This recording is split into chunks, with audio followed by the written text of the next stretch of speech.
again, welcome to another episode of Azania in Therapy. I'm your host, Thabang Tlaka. My guest today is a mental wellness coach, speaker, and human behavior researcher. Ladies and gentlemen, please welcome Osvaldo Nhaca. How are you, sir? I'm good, and yourself, Thabang?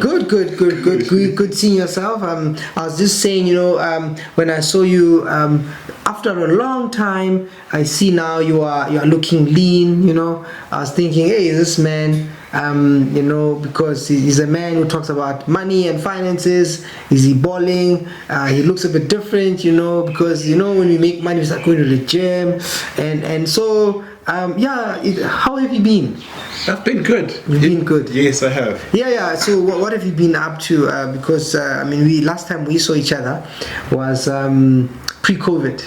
Yes. Yeah. So what have you been up to before we get into the subject of money and finances? Let's catch up a little bit. Well, so what I've been up to is, I think, in my world, I'd say the usual. Yeah. Which is studying money, studying human behavior, studying mental wellness as well. Yeah. So that's what really I've been up to in the last 2-3 years. Yeah. Yes. And what interesting things have you been observing, discovering? So it's funny. The one thing that I've discovered, especially when it comes to money investing, as well as how I've also handled money myself, is that as soon as COVID hit, the stock market dropped its value. SASO went from 600 to 23 Rand a share. And funny, the decision that I had to make there was whether to put money in it or not. Which I didn't put money into that. Because another interesting thing happened. Interest rates dropped. And interest rates dropped like so low. And it's like, wow, if interest rates are this low, I might as well go ahead and buy a house. So at that time, there was a lot of property purchasing around COVID, Yes. So your son, Yes, my son was born, so I made a family decision. Let's move into a better house because interest rates are low. So that's the decision that I made 2-3 years ago. Based on that. Yes. So that's the financial decision that I made that time. Yes. And of course, it's a financial decision that you made then, but financial decisions usually, they last, they've got consequences, positive ones, negative ones. And for you, in hindsight, was it a good move? Being a young dad and family, you said you made a family decision. Yes. Do you think about it, say, good move, good, it was wonderful? Well, for a family decision, it was a great one. But then on a financial growth decision, it was like, wow, this is the opportunity that you missed out on. So one of the opportunities you missed out on is imagine a share being at 23 Rand. Yes, and it's typically 600 Rand. And it's typically 600 Rand.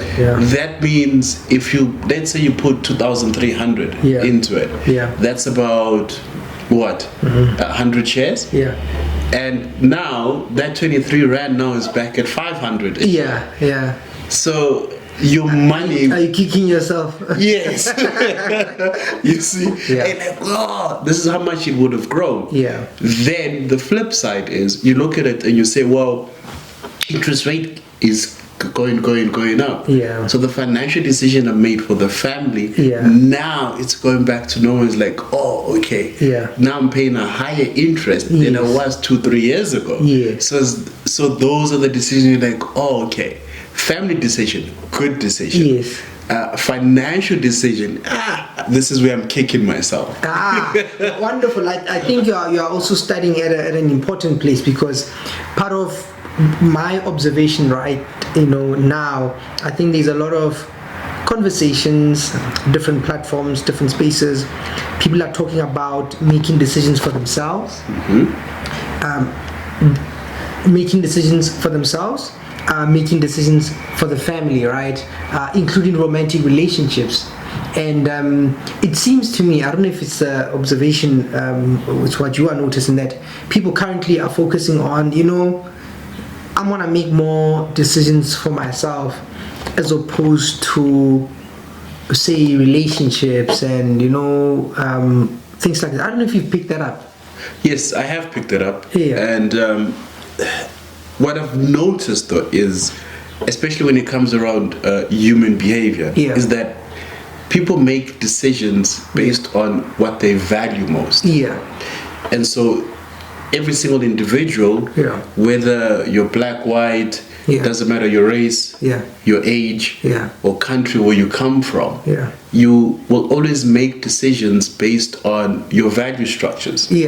So, for instance, if I as an individual value going out more than building a family, I will literally make decisions that give me the greatest benefits in giving me that personal freedom to go out and socialize. But if I value family, I would make decisions that would optimize or bring, I suppose, more pleasure in growing the family. So each single individual, I found, makes decisions based on what they value most to what they value least. And speaking of values, so it reminds me of Dr. DiMartini, which you are a bit more familiar with. That maybe to say a little bit more about this idea of values, right? Maybe to unpack it a little bit further. So what do we mean when we say people value different things? And is it the same as value? Does value mean what I make important? Right? Value doesn't mean, say, maybe what society deems important. So when we talk about what people value, what do we mean? That's a great question. And so when you study John's work, you find that he describes it as a hierarchy of values. And in this hierarchy of values, it's not values to say these intrinsic values of good. To say, well, you must always be good, never do bad. That's not the values that we're speaking about. Values are individual decisions. And so in looking at these individual decisions, we can categorize life into like 7 different areas. So let's say the one area is spiritual. The other's family. Then we have finances or financial. Then vocational. Then we also have mental. Then we've got the physical aspect to your life. That has to do with your body. How well you take care of yourself. Do you go to the gym? Do you not go to the gym? And then you also have your mental aspect. And that is your studies. How are you growing mentally? And so in those 7 areas, you make decisions in terms of what you value most. And this typically has to do with what you perceive is most missing in your life. So for instance, if I'm sitting here and I perceive that the most missing thing is family, finances, as well as my mental development, I would value that more than social values. And socializing with people, or I might value that less than going to the gym. And so when you get society values, those values are imposed by other people. It's sort of like if me and you, for instance, had to be stuck in the jungle, there'll be less need for us to make a lot of rules. Because we're dependent on each other. We need to survive at that point. Exactly, you're right. So if it's just the 2 of us in the jungle, there won't be a lot of rules. It'll be, well, I'll look out for you and you look out for me. But as society grows, if there's 100 people, now you get rules imposed to look out for those 100 people, because now as it grows, so society itself will tend to have its own values imposed on us. So that would be it's kind of hidden sometimes. I think we were talking about it earlier. What was your experience in going to Joburg and coming to Pretoria? What was your experience? So what you're saying now, it's when you came in, you came in and you said, Pretoria sounds a bit more peaceful, and I was saying, but yes, it is. When I go to Joburg, it's busy. Everybody's moving from one place to another. It's like, it's just a hive of activity.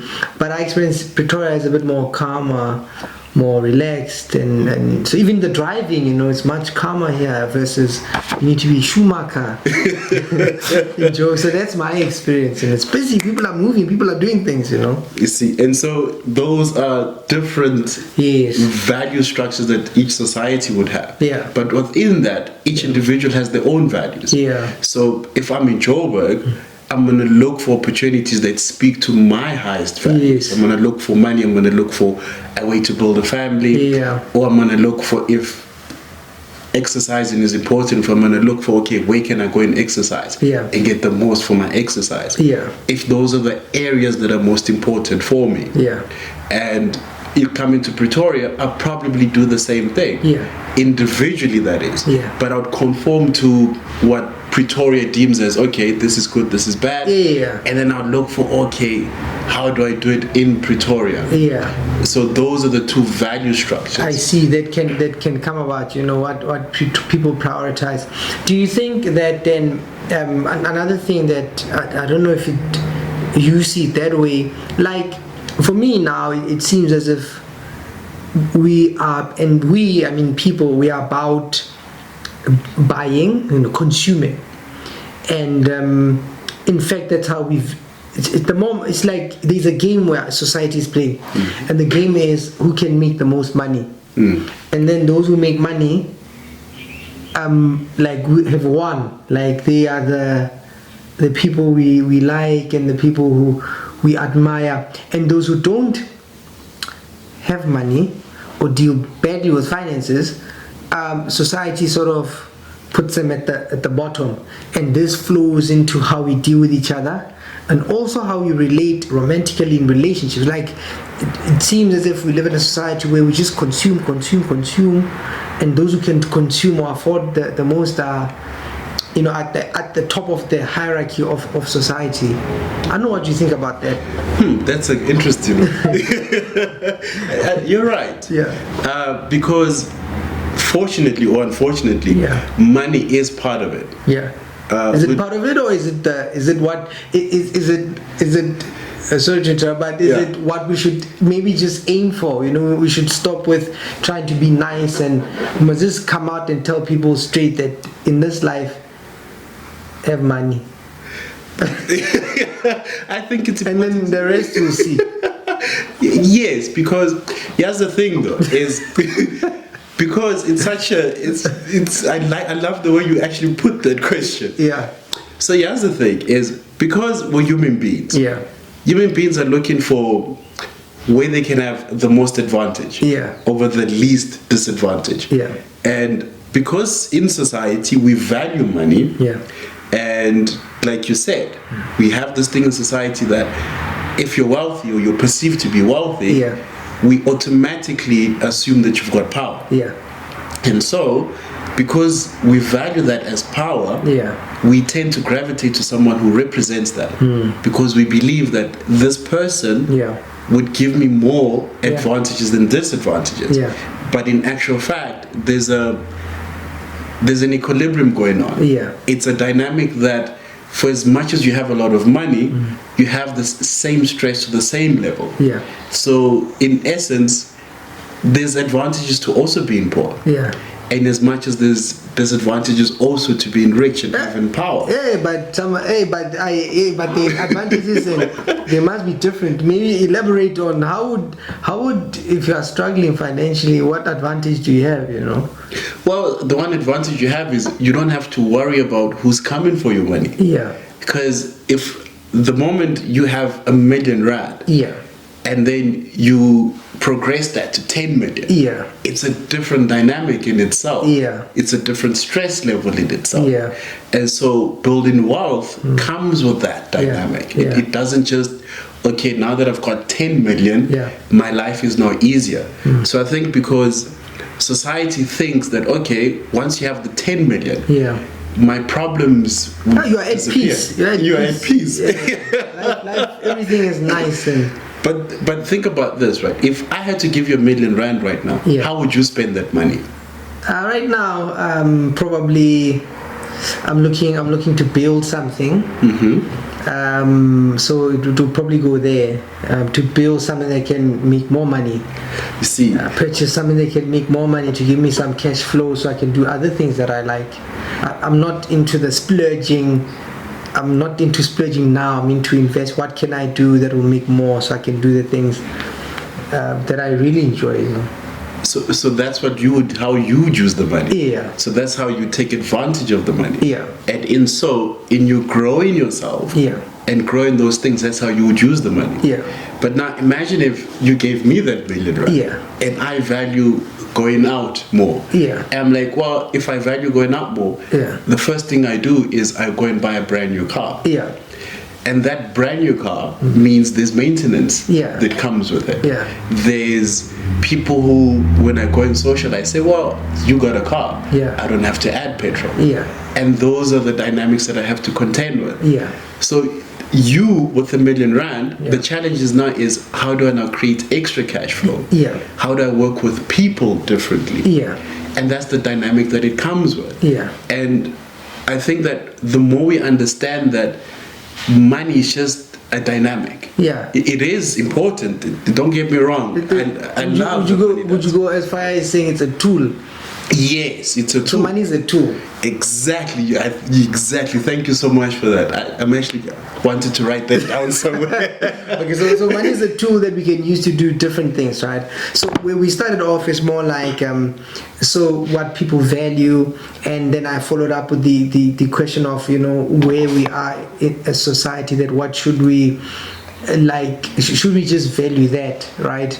You spoke about the different dimensions that, you know, we could value money, but there's the issue of time, there's the issue of your health.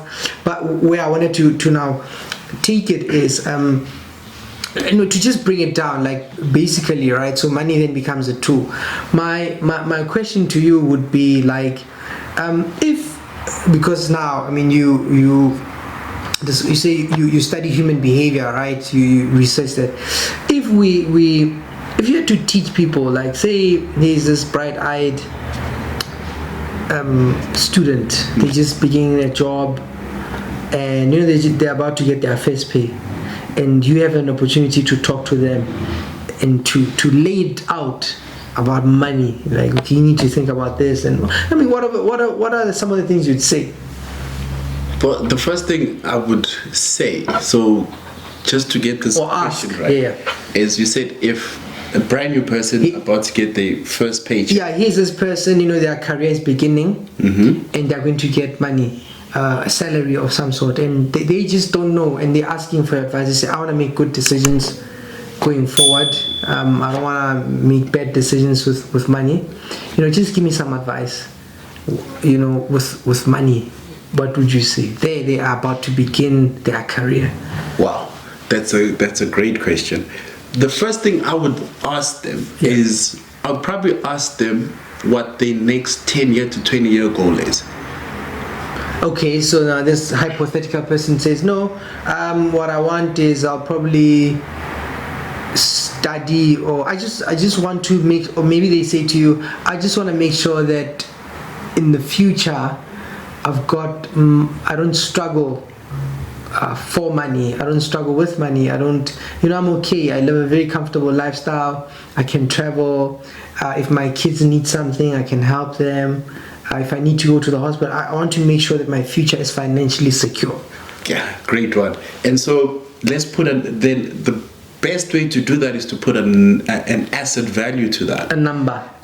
How much is enough? How much is enough? So for instance, if I can then ask the student is, okay, how much of a lifestyle, how much does that lifestyle cost per month? Yeah. And so if the student or the person comes and says, well, it's going to cost me 20,000 per month to live that lifestyle. Yeah. So okay, let's then put an asset value to the 20,000 per month. And so we would take the 20,000 and then we would multiply by 12. Yeah. By multiplying by 12, you know, okay, you're getting paid so much every single month. Yeah. And then we then take the lowest interest rate that you would get paid, let's say in a savings account, which is a form of an asset. we then multiply that by that 4%. Yeah. By multiplying by that 4%, it's going to give him the asset value of what it would take for him to have that money every single month without having to ever work again in his life. Yeah. So let's just say, for the sake of an example, if I wanted to live a 20,000 Rand lifestyle on a 6% return, I would need about 8 million Rand in the bank. My calculations can be corrected. You can do that exercise. But for the purpose of the discussion, say maybe 8 million Rand. Right. So then now the 8 million Rand becomes my focus point. So that 8 million Rand, it represents not purchase power. It represents purchase power, but more than purchase power, it represents my financial freedom. Financial freedom in a sense where I don't have to answer to anyone. I can do what I want, and I've got control over my time.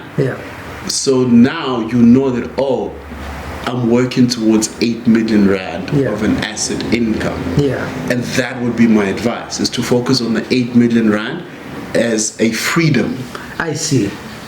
So you give them, so what you've done there, listening to you, sort of like, okay, here you are, first let's figure out what your goal is. And you say, okay, but let's make it concrete, let's figure out what this actually practically means financially. And therefore you have like a goal, a target, something to reach, so that you can live the life that you'd like, having the time to do the things that you'd like to do. And but if the person, say, followed up and say, but maybe that's what I want, but what would you advise? What is enough? What do you think? How much is typically, for a person in South Africa, what would be enough?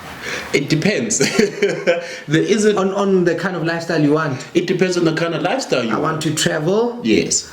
I want to make sure that I can buy I don't have issues with a car.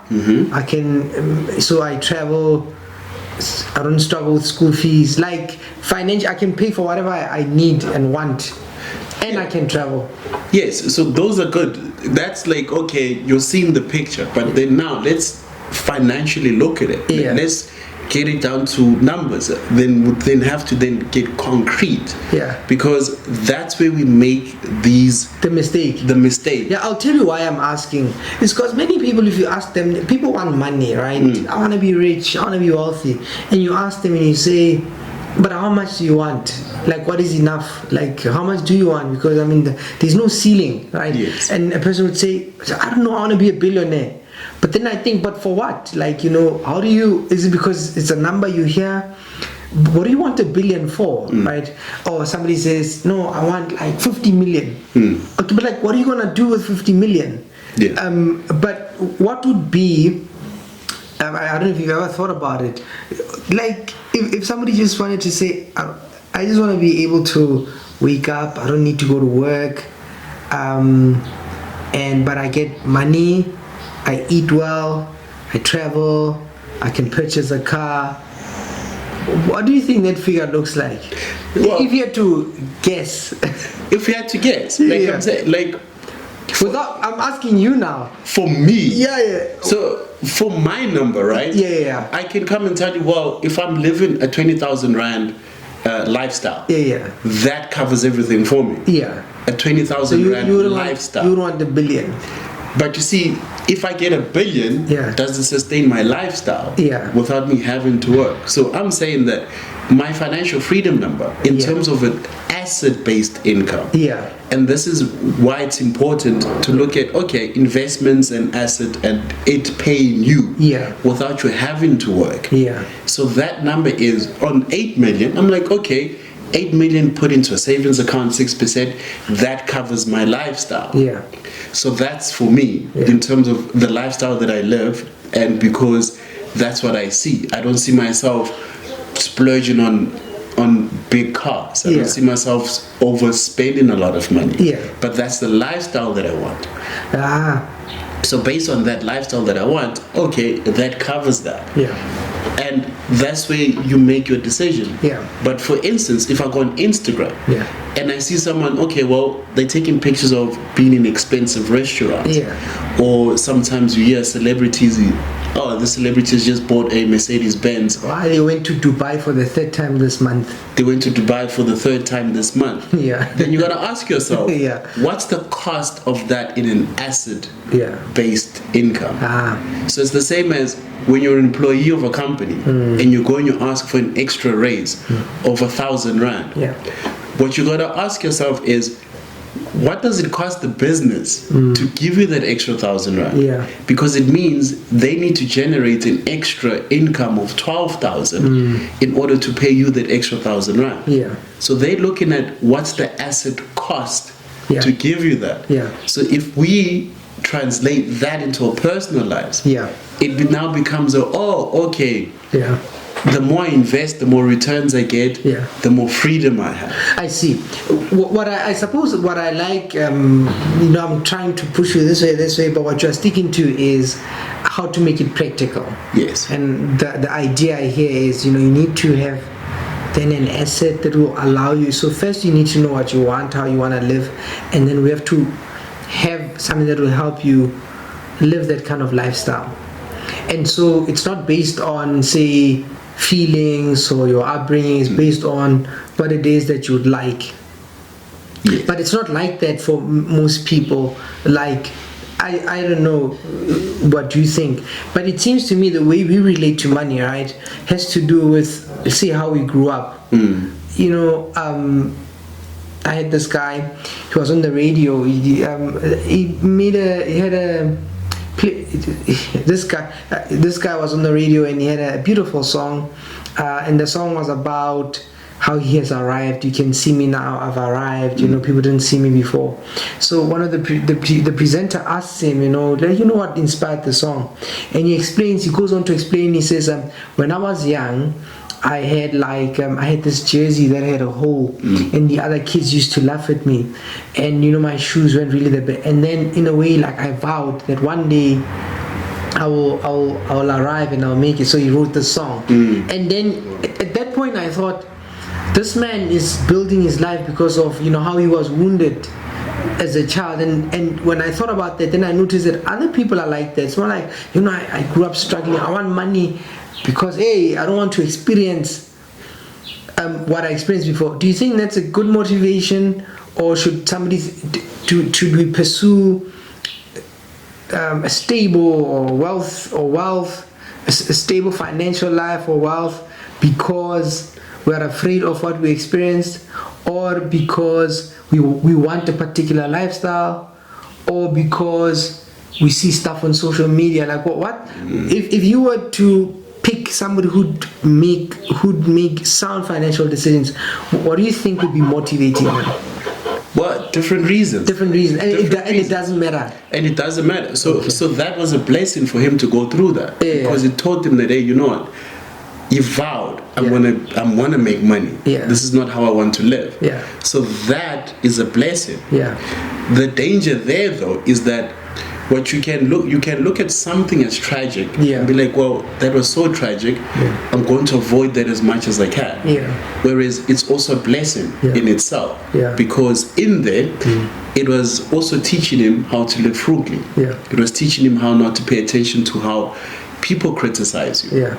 And so if I take that a past trauma and I carry on living with that, I can, in my perception, say, well, I was once poor, I had a hole in my shirt.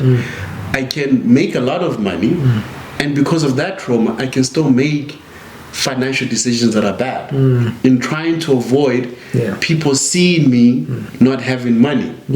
And so instead of investing in that sassel, I can then say, you know what, it's better for me to buy a Versace shirt, so that people see that my life has changed. And so that's how you can misuse trauma. Instead of saying, well, this is a blessing of the trauma taught me how to be frugal. The trauma taught me, well, I shouldn't pay attention to what people say. And so what's the best financial decisions that I make? Let me go buy those shares, and let me just go and buy a simple shirt. Because I've learned when I was younger, people criticized me. Well, I know how to live with it. So those are the two different ways that you can use your past traumas. The more you try to avoid that trauma, the more it can also backfire. So I see. got two sides. Summoned by greater and lesser pleasures, a man decides daily between dirt and treasure. The visionless ones only stand to fall, but brave are they that heed the call fight. Persistently superior and lesser loves whisper, but safe are they that recognize danger. Victorious is the man who learns to master fire, so learn, dear sir, learn to stand for truth in fire.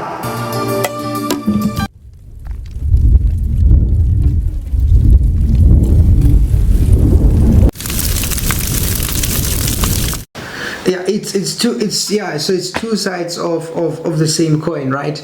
And maybe in your experience, right, because I want to break it down so that, you know, we really understand, because a lot of people are wounded, right, and there's a lot of traumas, and so what do you find that, like, the basic mistakes or basic things that people miss when you study people and how they relate to money? Like, what financial principles do people miss? I'll tell you what.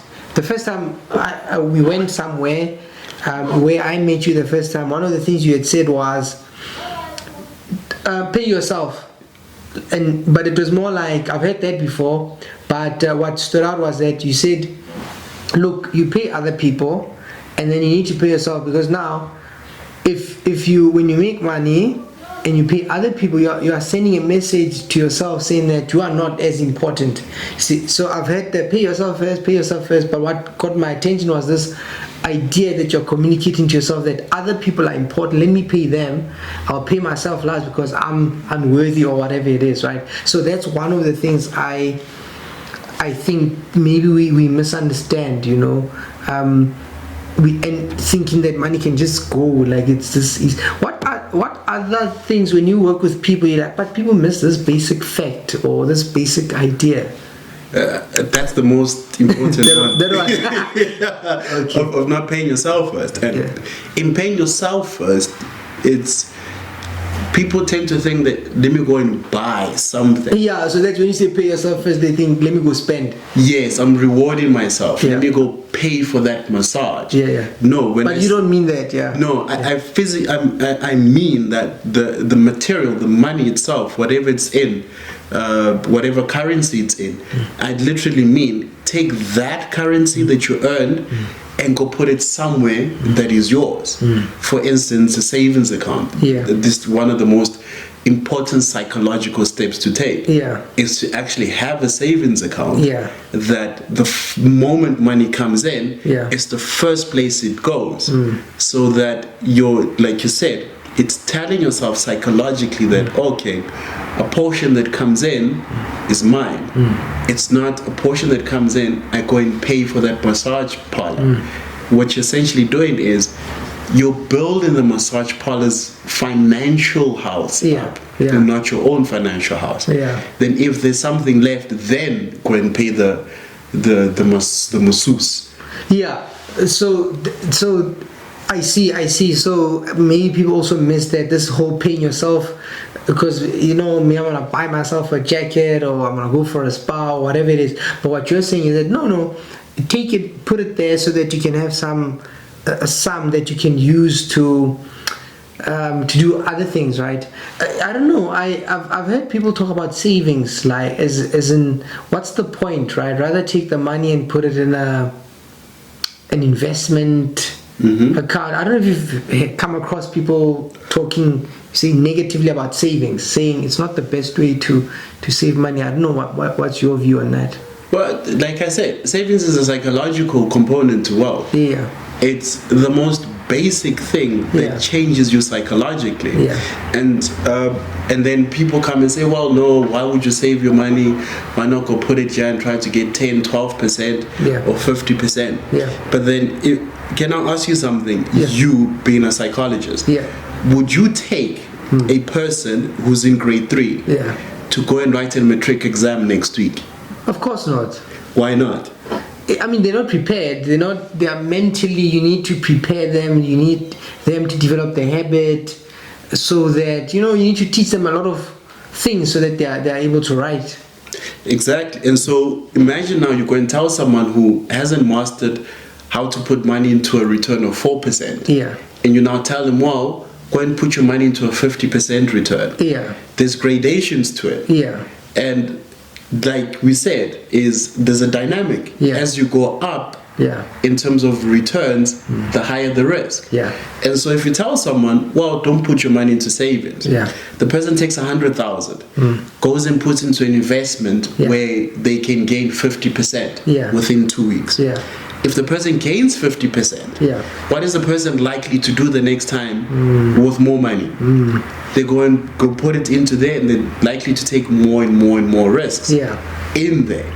And vice versa, if you lose the money, the person can come back and then say, well, what's the point? I lose money when I put it into this type of investment, so investing is really not for me. But if a person gradually goes from 4%, well, this is how I've mastered 4%. I need to think longer term for longer returns. And so if you've got, let's say you have 90 days worth in a savings account, then you're like, okay, now I've mastered this, I'm safe. Whatever happens to me, I can live for 90 days. Then you've got that savings as a foundation. Then you move on to the next level. Let's now start looking for 6 to 8%. 6 to 8%. Now let me go see about blue chips. These are companies that have been around for long. Then you build that, and you'll see your money fluctuates a little bit. It goes up, goes down. Sasol 2 years ago, 23 rand. Now back at 500. So that gradation, if I had to ask you, what would be the best time to sell your Sasol shares? Obviously when they are high, not when they are low. At what point were they at their highest? Are you talking about the example you like before, when they were like 6 or 5? They were at 600. At 600, you said. But would you know when it's gonna actually go down, and how much of it is gonna go down by? No, you wouldn't have known. If we're talking pandemic, you wouldn't have known that. You wouldn't have known that, but it will go to 23. I don't know. Maybe others would know, but I don't think one would have predicted that. So it's unpredictable. Whereas your savings is predictable. It's 100% predictable. Whether there's inflation or no inflation, you put into savings, these are the returns you're going to get. So that's the important part of savings. It psychologically trains you until you're ready to go to the next level. If you put it that way, it makes sense, right? So, we talked about values, what we value. We talk about how do you simplify it. The next idea you address is, okay, if somebody wants a particular lifestyle, let's go what kind of asset, right? What we are talking about now is, okay, I said what are the basic things? So you say savings, right? Save because you develop the habit, and then once you've got the habit, the skills, you'll be able to then expand into other things, but at least your mind will be prepared to then deal with. So what would be next? What would be so maybe before we go, what's next? So it's this thing of not saving. What else do people just miss? Like when you work with people, you're like, but this. Think about this, that's a great one, because the other thing is also not knowing yourself. Not knowing yourself, not knowing how your psychology works. You probably have a lot of experience in this. In that, if you don't know yourself to your core, you're more likely not to know what decisions to make. We spoke previously that you get society values, and then you get your own individual values. So the moment you understand and know your values, you're better off making decisions that have to do with your values. And not knowing yourself is one of the most critical things. Not knowing your resilience factors, not knowing what pushes your buttons, and having, okay, well, emotionally this is what pushes my buttons. Because the moment you know yourself and you know your values, you'll know that when someone doesn't speak in your values, or you don't see that what's happening is actually helping you in your values, the higher emotional charge would actually have. But then if I come and I know that you, for instance, have family very high up there, if I speak in terms of those values, you're more likely to open up. You're more likely to spend money and give me money. and you're more likely to save money because it has to do with your family. Yeah. But the moment it goes outside that spectrum of your family, and the further it is, when you talk about Konka. Exactly. If I come in and talk to you about Konka. Nah. But if I said, well, you can invest into Konka and your family will be well off in the next 10, 15 years. Yeah, if you put it that way, maybe. You see. So I see what you mean. So it talks about now the values that we focus on. Yeah. And know yourself. The moment you start knowing yourself, then you're better able to make more financial decisions that have to do with your values and that are growing. Yeah. Which is an important point, because for me, it's not just even with money. I think the more a person doesn't understand themselves, they struggle to do other things. What job or career should I pursue? Who should I love? Where should I build? What should I do next? Because all those things are not driven by a real understanding of yourself. Because I think you need to start. I was just actually thinking about it, just how we relate with people. Part of what I'm also studying is, I say, persuasion, right? You're right. And so the idea that you have to understand yourself. And when you understand yourself, you're going to make the best decision for yourself. And not only stop there, then you also understand other people. Because to make a sale, right, it would be in that transaction. It would be like, if I'm this prospect, so what are they into? What do they value? Okay, this is my goal, but the way I'm going to talk to them, I have to talk to them according to what they value to make sense, right? So I think that's a valid point, that human beings need to understand themselves, and then if they do that, they are in a position to make better financial decisions. So what else? So it's more the saving, knowing yourself. Any other thing that you find is typical that people struggle with? Is trying to enforce other people's values and systems and of beliefs in themselves. You see this even with different cultures. Yeah. You see it globally as well. Yeah. And then you also see it from an individual perspective. Yeah. So from an individual perspective, it goes back to what you just said right now. Yeah. Is what career do I take? What do I do for money? Yeah. That's very critical in that you must know when you're living according to someone else's injected values, because our generation previous to us had different challenges. So they would see the world differently to how we see it. The same way that your children are going to see their challenges differently to how you see it. And so we can end up sometimes living our lives according to how other people see it. And that then can go against our own personal values. And that's where the tension comes in. That's where the emotional perspective comes in. And with that emotional perspective, it seeks release. And that's where you become more frustrated because you're going against your own values but living according to other people's values. And therefore, because I've spent 5 days living according to someone else's values, let me go and take this money and go spend it so I can give back to myself, because I've been given to other people so much. I think, I forget the quote, people spend money they don't have to impress people they don't like, something to that effect. I do think that how we export, you use the word inject society's values, and I think part of, I said earlier, what I was reading, I'm busy, one of the things I'm reading about persuasion, and the reason I started doing that was just I was thinking about manipulation. And how do people get to make, how people are influenced, how we are so easily influenced, and how can people trick us, and I was curious about that, how does that happen? Then I realized that many people actually live their lives according to other people. It's not a life that comes from the inward.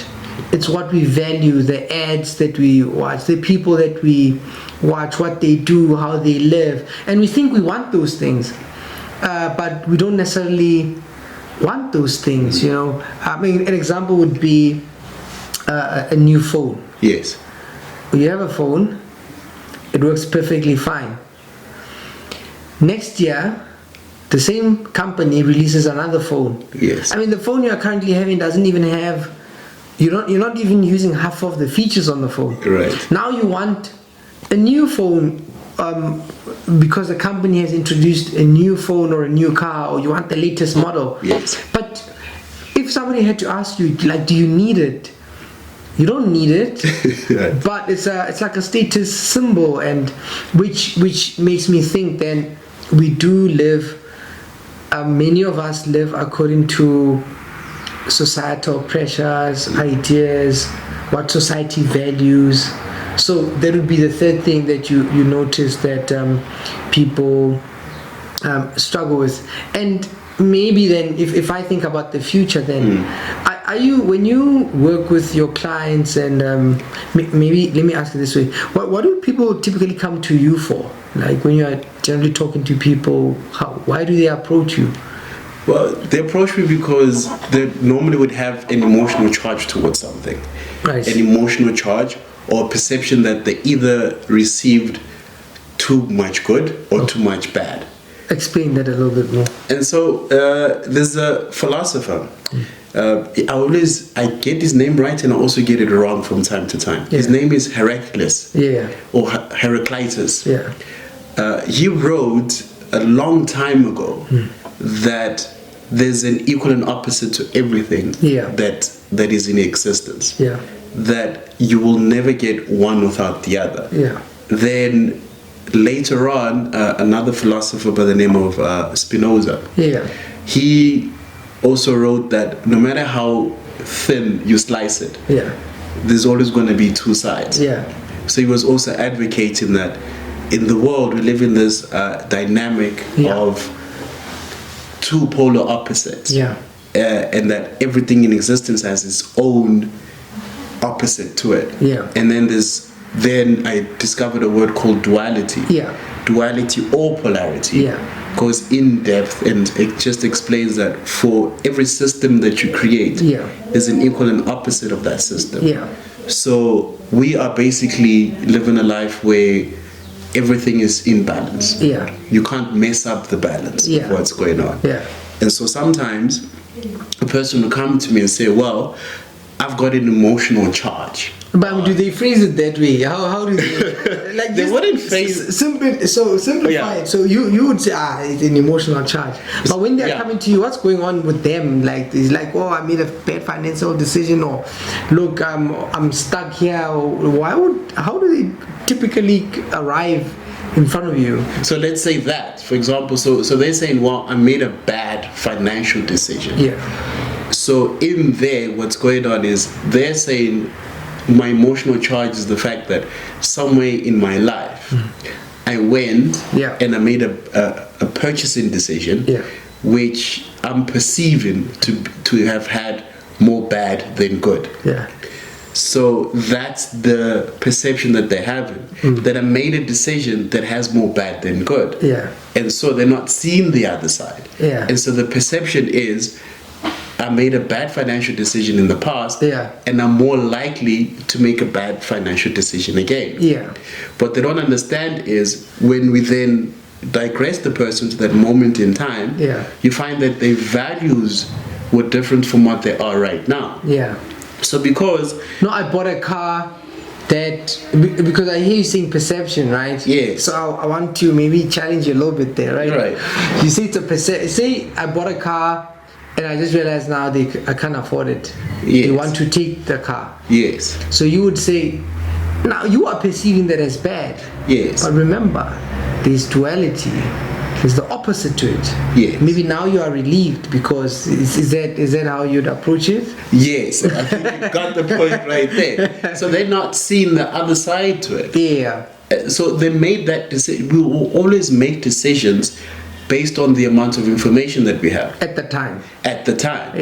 And so 5 years later, you're not going to have the same information. Yeah. So at the moment you bought the car, yeah, you had enough information to make the decision to buy the car. Yeah. Because at that particular moment in time, it served you and your purpose and your value structure at that specific time. Yeah. So I suppose, I mean, the idea you are bringing across is the idea that, remember, as you say, Spinoza, no matter how you slice it, there are two sides. So whatever situation you find yourself in, remember to also appreciate the other side, to not be bogged down, dragged, or upset by this one, because you did whatever you did, because you thought whatever you were thinking, but also entertain that there's an opposite side which can help you. Yes. Yeah. Now, I suppose maybe two more, then we can maybe wrap it, right? Uh-huh. So, if you were president, right, and or you had the power to help people not struggle financially, right? What are some of the principles you'd give them? Or what would you, let's say we had to create a curriculum, you and I. We're going to create a citizen who's financially sound, and we want to start them as a baby. What would we put into that? We're going to start a school, right? Right. We teach people how to be sound financially. What would we teach them? Sure. That's a difficult one. So what will we teach save, them? Know yourself, don't live according to society, appreciate things from both sides, heal from trauma. But I'd always advocate to have a curriculum that includes philosophy and psychology. Yeah. Because those two teach us a lot about human behavior. Yeah. They also teach us what makes a human being. Yeah. Why do you make the decisions that you do make? Yeah. And so imagine if from a young age you're taught, okay, this is why you make the decision that you make. Yeah. How money is created is because psychologically or in terms of a philosophy point of view, society was great. Yeah. So that's why we created money. So money is just a means of exchange. Yeah. It's neither good or bad. Yeah. There's no emotional thing to it. Yeah. So I believe I would fundamentally make philosophy and psychology part of the curriculum, because not only does it enhance the human being's thinking capacity, it also allows you to understand yourself, and you're more creative. And as humans, we create. I see. So part of, if I'm understanding you correctly, part of what you'd emphasize would be to a person must learn to think, but to also not see money as this bad thing. It's an impartial tool that you can use to achieve whatever goal you want, whatever. Does that sound right? Is that sort of how you are thinking about it? 100%, yes. That's how I would actually think about it. You phrased it perfectly. Yeah. Okay. Anything else? I mean, that I didn't ask you that you think maybe is important, or we don't appreciate when it comes to people and our relationship with money. And you separate money and finances. Maybe, yeah. Do we separate money and finances? Yeah, when you talk, like you'll say money and finances. Do you separate them, or is just the way you phrase it?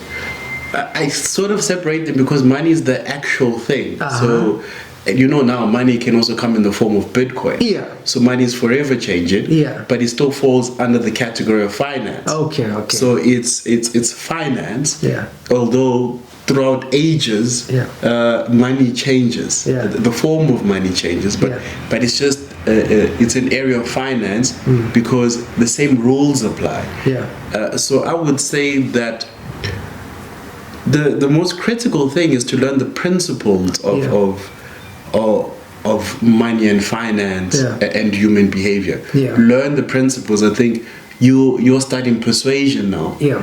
And one of the things I'm studying. Apart from all the things that you study, is what principles have you found in persuasion that link to money? Well, many. I mean, you first of all, you have to have empathy. So when you want to be persuasive, you're actually wanting to understand people and move them from one place to the other. Right. But you can't do that if you don't understand how people work, right? Or you don't even understand your own desire. So first you have to understand your desire. Then you have to be really good at reading people, understanding people, so that you know how to suggest, nudge a person to move from one place to the other. Right. Wow. And those are principles. And so the method on how that's applied will be applied differently by every individual. Yeah. So it's the same with money finances. When you understand the principles, you're able to apply it differently. Yeah. If you're a psychologist, you're able to build a practice or a big business that has to do with psychology, but applying principles that have to do with money. Yeah. So that's how.